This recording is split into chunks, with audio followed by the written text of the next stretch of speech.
Excellente fin d'après-midi à toutes et à tous. Bienvenue sur Maritima pour votre traditionnel rendez-vous avec le bar des supporters. Aujourd'hui avec monsieur Steph Martin. Salut mon Steph. Salut les amis. Jaco est un peu fatigué, mais il est quand même là. Il lâche rien. Ça va, Jaco? Ça va impeccable. Un peu fatigué comme tu le dis, mais on va essayer de tenir. Un bar des supporters qui sera quasiment exclusivement réservé à la conférence de presse de Pablo Longoria, qui était très attendue aujourd'hui à 10h au Vélodrome. Une conférence de presse sans limite de questions. Ça a duré 1h15, je crois. Il avait très très soif après. Il a dit beaucoup de choses. Déjà, est-ce que vous avez suivi un petit peu? Oui. On a regardé ça. C'est toujours un moment un peu attendu quand même par les supporters. Oui, c'est attendu parce que c'est un bilan qui est fait pratiquement à la mi-saison et ça permet de tracer de la ligne de conduite sur la seconde partie de saison. Voilà, et pour les gens qui se posent la question pourquoi il a fait aujourd'hui et pas après le match de Saint-Etienne, c'est que tout le monde comprendra aisément qu'ensuite c'était vacances. Exactement. Donc à un moment donné, il faut savoir gérer tout ça. C'est important quand tu as des conférences de presse aussi intéressantes pour tracer ta route, pour tracer ce que tu as envie de faire. Il y a une stratégie qui a été faite, on a entendu, sur 3 ans. Et donc souvent les supporters et nous les suiveurs, on se dit qu'est-ce qui va se passer, qu'est-ce qu'il y a eu de différent. Et là donc aujourd'hui on a appris les choses, tout ce qui est en train de se passer, tout ce qui va se passer. Le projet, le nouveau projet, il y a plein de choses à dire. L'investissement de Roberto De Zerbi, la patte Mehdi Benatia, l'intervention de Fabrizio Ravanelli et on est obligé d'en parler. L'investissement financier de Frank McCourt, les amis, parce que le propriétaire américain du club a, semble-t-il, bien remis la main au pot pour ce mercato. Et il le fallait quand on sort de la saison dernière où les ambitions étaient très élevées. Donc on savait qu'on allait être regardé à la loupe par le gendarme financier. Et il a fait le nécessaire pour qu'on puisse recruter massivement et intelligemment. Alors après, attends, excuse-moi, je te reprends parce que c'est une chose de faire en sorte que tu passes la DNCG, mais derrière de pouvoir c'en est une autre de passer devant la DNCG et de sortir un effectif comme ça. Ah ben c'est ça qui est important, c'est ce que je oui. dis. Donc d'avoir remis la main au panier. Donc ça veut dire qu'il a remis doublement, quoi. Donc c'est que bénéfique et on voit à aujourd'hui, on va parler à l'instant T, qu'il n'a pas jeté l'argent par les fenêtres. Quand on voit le classement de l'OM aujourd'hui, on est 2e, 2 points par match. Donc maintenant, comme on dit dans le monde professionnel, le plus dur c'est de perdurer. Donc si on peut avoir une ou deux petites trouvailles de Benassia et Longoria pour renforcer cette équipe au mercato d'hiver, ça serait que bénéfique. Jaco, à la fin du mois de mai, après ce match-là au Havre, stade Océane, où malgré la victoire, quelle victoire, on se frappait la tête contre les murs, parce qu'on se disait comment tu as pu finir 8e avec un tel effectif, une demi-finale de Coupe d'Europe, tout ça, pas pour rien, mais presque, pas de Coupe d'Europe pour la saison 2024-2025, déjà pas de Ligue des Champions, c'est dur, mais pas de Coupe d'Europe du tout, c'est horrible. Et Longoria avait dit, en zone mixte, après le Havre, que les choses allaient changer, qu'il allait y avoir une nouvelle orientation en toute honnêteté. Est-ce que tu pensais qu'on allait partir sur ce projet-là? Non, pas du tout. Pas du tout, parce que l'année passée, on a touché le fond. Même si on a été en Coupe d'Europe en demi-finale, on a touché le fond au niveau de l'organisation. Combien de fois on s'est quand même posé des questions, le changement d'entraîneur, le manque de stratégie. Je me rappelle au Parc des Princes où le président n'était pas là, il était absent. Je me rappelle aussi le nombre de fois où on a demandé à Frank McCourt de venir et qu'il n'était pas là. Je pense que l'actionnaire a mesuré ce qu'il fallait dans le football pour pouvoir être performant. Il a pris des décisions fortes et il faut aussi se rendre compte de la chance, et c'est une chance inouïe d'avoir un personnage aussi puissant. Parce qu'aujourd'hui, en 2024 et bientôt en 2025, Karim, avec ce qui se passe dans le monde, il y a beaucoup de gens qui tirent la langue, et donc on a un président américain qui a de l'argent. Parce que les présidents français, c'est très, très difficile. Donc, on a cette chance. Et ce gars-là, il a en plus maintenant, je pense qu'il a vraiment envie de réussir. il prenait ça un petit peu par-dessus l'épaule. Là, je pense qu'on lui a présenté un beau projet. Et surtout, je pense qu'il avait mis de l'argent au départ et que cet argent a été plutôt mal utilisé. Très, très mal utilisé. Je me rappelle avec la stratégie de Rudy Garcia et de Jacques-Henri Hérault. Non, mais si je précise Rudy Garcia, c'est que j'ai envie de préciser, et je pense que Rudy Garcia, il a fait du très très très mauvais travail en faisant venir des joueurs qu'il avait envie et pas d'autres, voilà, et Strootman plus d'autres. Donc je pense que cette stratégie, elle est passée à la mer. Et là aujourd'hui, il y a des professionnels du football et des gens qui ont envie de faire réussir l'OM, notamment Mehdi Benassia et Fabrizio Ravanelli. Le mercato d'hiver, c'est ce que tout le monde va commencer à regarder après le match de Coupe de France de dimanche contre Saint-Etienne, où le président Longoria n'a pas voulu trop s'immiscer dans le sportif, même dans le petit moment qu'on a passé ensuite ensemble. Il ne sait pas si, par exemple, Delange va jouer à la place de Rouly, alors que ça serait presque logique par rapport à la première partie de saison. On est tous d'accord pour dire que la Coupe de France est un réel objectif, mais je pense qu'on en reparlera demain et vendredi. On est sur ce mercato d'hiver avec beaucoup d'attentes. Peut-être aussi parce qu'on a été bien servi cet été et que l'Olympique de Marseille a offert au club et à ses supporters une cerise sur le gâteau au mois de septembre avec Adrien Rabiot. À partir du moment où Rabiot arrive, plus que les arrivées de Greenwood, de Rouly, de Højbjerg, quand Rabiot arrive, on se dit presque tout est possible. Bien sûr, ton projet prend une autre dimension. Quand tu arrives à attirer ce genre de joueurs-là, avec le passif qu'il a en club et en équipe nationale avec la France. Donc c'est clair que quand tu arrives à attirer ce genre de calibre-là, tu te dis automatiquement tes ambitions doivent être revues à la hausse. Maintenant, c'est pas un joueur qui va jouer la place des 11 autres et des 10 autres qui l'entourent. Mais on voit que cette équipe-là monte en puissance. Mais moi, de mon regard de supporter et d'amoureux de l'OM, on voit que là où on est un peu moins, où on est beaucoup mis en danger, c'est défensivement. Et moi, c'est de ce côté-là que j'irai chercher, si on arrive, parce qu'on sait que le mercato d'hiver, c'est souvent compliqué, si tu arrives à relancer un joueur, je me répète, qui a un certain âge, entre 30 et 32 ans, défenseur central, qui a un peu joué dans les gros clubs européens, qui connaît les joutes de la Ligue des Champions, qui a une trentaine de sélections, et qui est un peu en manque de temps de jeu. Si tu peux le faire, faut le faire. Pourquoi ? Parce que je pense que Balerdi, accompagné d'un joueur avec de l'expérience, ne pourra que progresser et monter encore de niveau. Même si Kondogbia fait le taf, mais Kondogbia, ça reste un milieu défensif. Après, bien entendu, le premier dossier sur lequel Pablo Longoria a été interrogé, c'est Paul Pogba. Donc, il a dit, il dit que les discussions ne sont pas très avancées pour l'instant, qu'il va y avoir une réunion interne au club pour véritablement définir les volontés, mais de tout le monde, c'est-à-dire notamment de Roberto De Zerbi et de Mehdi Benassia, avec le concours aussi de Fabrizio Ravanelli, et pas que, parce que je pense qu'ils sont une petite équipe à pouvoir essayer de trouver les solutions. Moi, ce que je retiens, c'est pour l'instant, c'est un rêve, ça n'est pas du tout la réalité, même si, bien entendu, on a bien compris que s'il y avait une ouverture, l'OM pourrait y aller véritablement. Encore faut-il que l'OM le veuille à 100%. Exactement. Alors pourquoi l'OM le veuille à 100% ? Il faut se poser des vraies questions. Les gens se rappellent de Pogba, celui qui a gagné la Coupe du Monde, le joueur extraordinaire que l'on connaît. Voilà. Ce n'est plus du tout le même joueur. Ça, avant ces histoires-là, il y a eu beaucoup de blessures, psychologiques, physiques, mentales, tout ce que tu veux. Il y a eu beaucoup de problèmes avec Pogba. Aujourd'hui, pour qu'il revienne au niveau où on l'a connu, c'est-à-dire à 100%, il va falloir du temps, beaucoup de temps. Donc tu vas faire venir un joueur en sachant très bien qu'il n'y aura pas beaucoup de chances qu'il soit à 100% dans la première année qu'il arrive. Alors, oui, il va t'apporter son expérience, ça c'est sûr, c'est indéniable. Oui, il va apporter sa présence dans le vestiaire, le charisme. Oui, il risque lui aussi de t'apporter d'autres joueurs, d'attirer d'autres joueurs, et ça peut faire grandir le club. Mais pour ça, quand tu as l'intelligence de Pablo Longoria et de Mehdi Benassia et de Fabrizio Ravanelli, qui ont été des grands joueurs et qui savent aussi pas bousculer le vestiaire, il faut une réunion commune. Et Roberto De Zerbi va dire j'ai besoin, j'ai pas besoin, pourquoi pas. Donc voilà, il faut aussi cette stratégie commune, elle est intéressante. Avant, il y avait un mec qui choisissait, je vais le faire revenir, l'entraîneur, on le changera. Non, tout le monde réfléchit.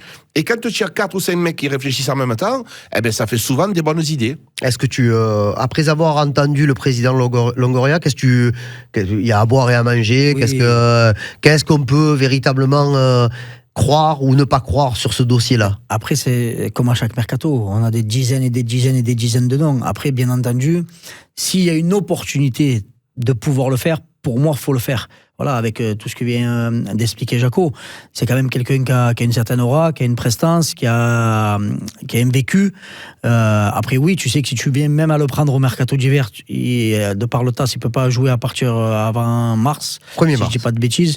Il ne peut s'entraîner qu'à partir du 1er janvier. Voilà, donc après, tu sais que tu vas C'est-à-dire si tu après-demain. viens à le faire, tu vas le mettre en réathlétisation sur les 6 mois qui restent et ça sera pour la saison prochaine.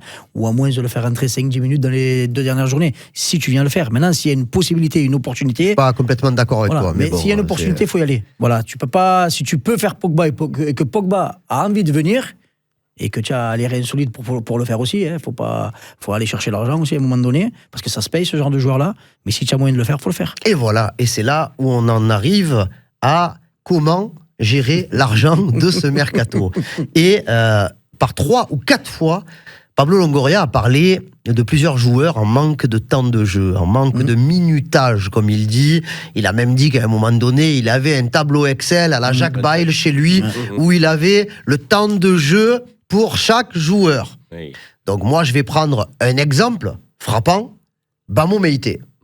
20 minutes contre Brest, 5 minutes contre Toulouse, 1 minute contre Nice, et puis plus rien. 26 minutes sur la première partie de saison. J'ai rien du tout, mais encore, Bamo Meïté, moi j'ai toujours trouvé que c'était un super joueur, Bien sûr. mais force est de constater qu'il ne rentre pas du tout dans les plans de Roberto De Zerbi.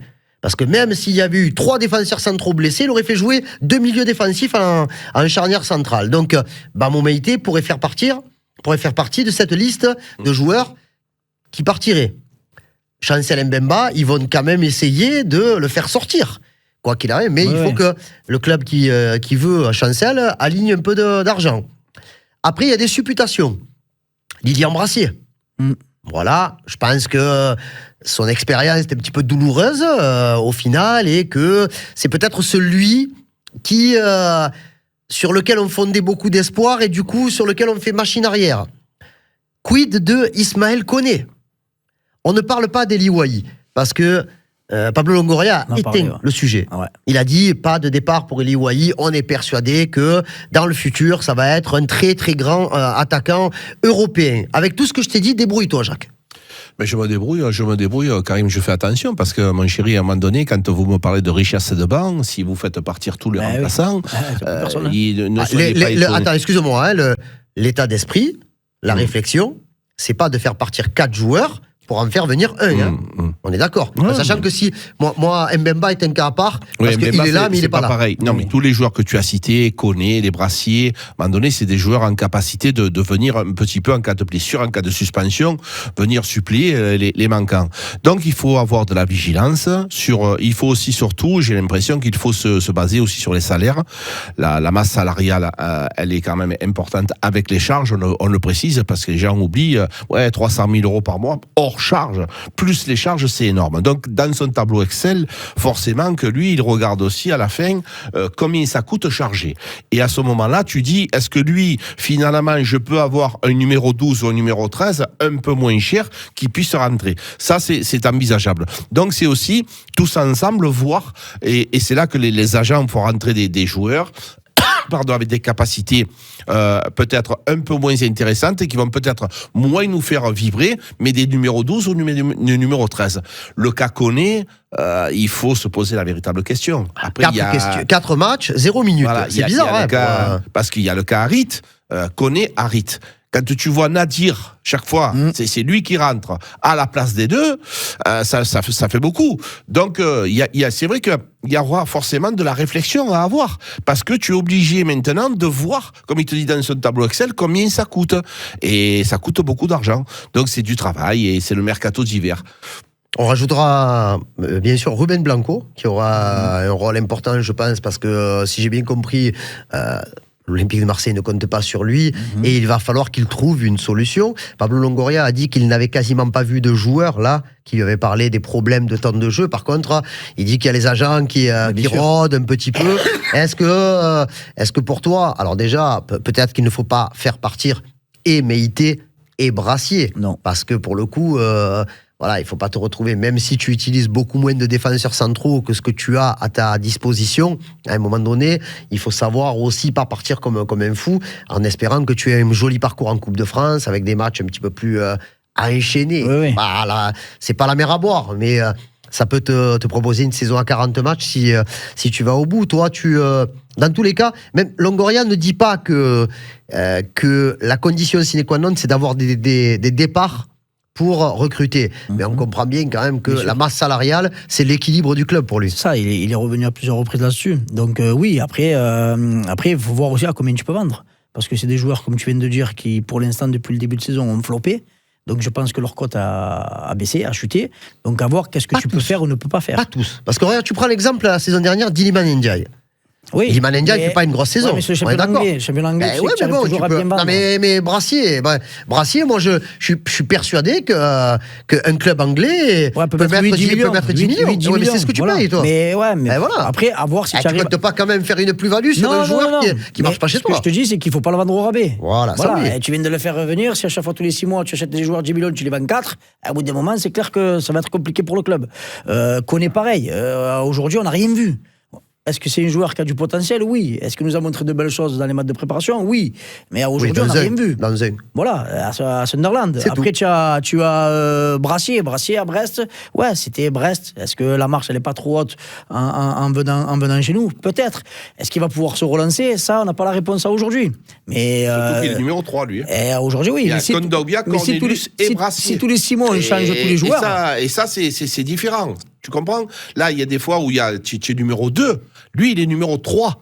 Et un gros salaire, alors que lui, c'était le prétendant au poste de titulaire indiscutable, Liam Brassier. De toute façon, la charnière de départ, c'est Balerdi Brassier. C'était celle-là. C'est clair et net. Donc là, aujourd'hui, quand je vois De Zerbi parler de Brassier, j'ai pas l'impression qu'il ait envie de le faire jouer. Et donc voilà, à un moment donné, il y a une discussion en interne. Après, quelque part, tu vois, il y a des joueurs qui ne réussissent pas avec un entraîneur et qui vont pouvoir partir et s'exploser ailleurs.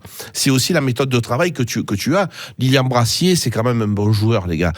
Ça matche pas avec De Zerbi dans sa méthode, dans son approche, dans sa façon de lui parler, dans la façon de lui positionner. Il n'est pas en confiance, le drone. Mais c'est un joueur qui peut exploser ailleurs. Et donc, le vendre, tu peux le vendre parce qu'il a quand même des capacités énormes. Donc, c'est aussi ça. À bien le vendre, je rejoins Steph. C'est sûr qu'il ne faut pas aussi le brader. Hein. Et il a des qualités. Donc, voilà, je pense que lui, ça va être difficile de le garder. Après, il y a eu ce moment qui a duré quand même plusieurs minutes sur l'arbitrage. Et il y a eu beaucoup de choses à dire, très important.